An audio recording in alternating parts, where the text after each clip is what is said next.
Is there a certain approach that you take in your business that, hey, this is the RDU Auto way, or this is what I would like as basically what I want to represent when someone walks into the dealership?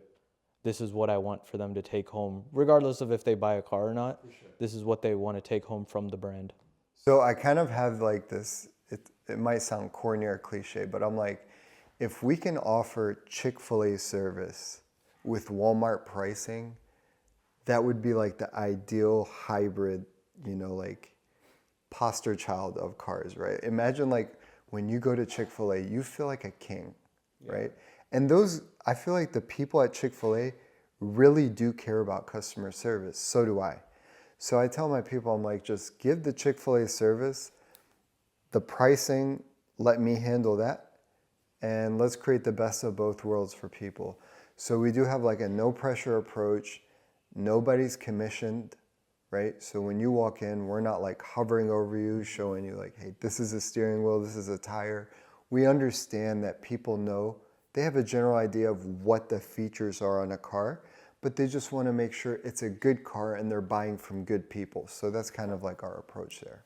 It's very different from the stereotypical used car dealership salesman that, hey, this guy's a sleazy salesman who's trying to just sell me a bad deal and just looking out for their own interest. No, whether we're selling cars or not, my people are getting paid. So that's a good approach. I think it's similar to the approach where when I worked at Best Buy, obviously, Best Buy is a large corporation, you're a small business, but the Best Buy approach was, hey, you're not going to get commission off your sales.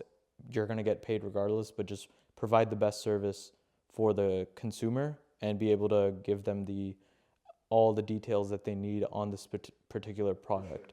Obviously, there were some incentives to sell more, such as they track your sales, how well you're doing, performance, are you able to add accessories, are you able to add this, but it never influenced, okay, if I sell this laptop, then I get a piece of the pie. It's, oh, yeah, you sell this laptop and you're able to come out with these metrics, you were recognized as a top sales person in your specific department. Is there some sort of recognition that you see, oh, my employee was able to sell this much versus another employee, or is there a different approach? we're a small family shop, so like there's no like recognition, like when the business does good or does well, the whole family's recognized. Like we kind of approach it like, look, when one of us is down, it can bring down the whole team. So everyone just stands up, does the best that they can every day, all the time. And when the business does good, we share. So it's kind of that approach there. What inspired you to go with the dealership and even open up a dealership? Did you have previous business endeavors? Did you always feel like you wanted to start a dealership?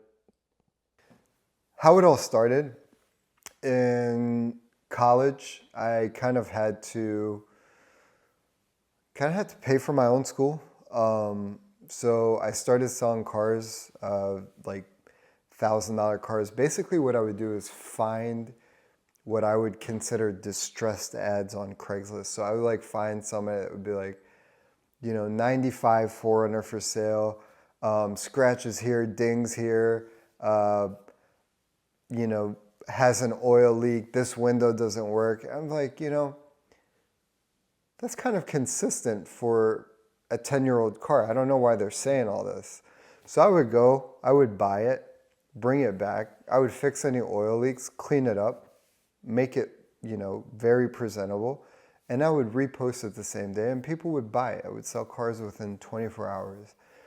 So it hit me one day when I sold a Corolla to a gentleman who contacted me a few months later and was like, hey, I'm looking for a car for my daughter. And I'm like, well, I don't have more cars. I was 20 at the time. So like I didn't know kind of like how to approach that. And he was like, can you get me one? I was like, I don't think so. But then like I thought about this guy's comments for a few days and I was like, hey, maybe I have something going here. So anyways, I was delivering pizza for Papa John's and just like finding one car by one car and just making a living. And I think that's when I knew I wanted to do it. So, yeah, worked at Papa John's, started working at a car dealership. I sold the owner of a car dealership a car. And then a few months later, he texted me and was like, do you know anyone that wants to work? I was like, I'll take the job. So worked there for like 2 years, found out he was selling it. Put in my notice, went to go work for CarMax for a few months, thought I could learn, some new tricks. I got fired when they found out I was trying to open my own spot. So I worked there for 3 months, and then back to the wall, I had to figure something out, and that's when I started my spot.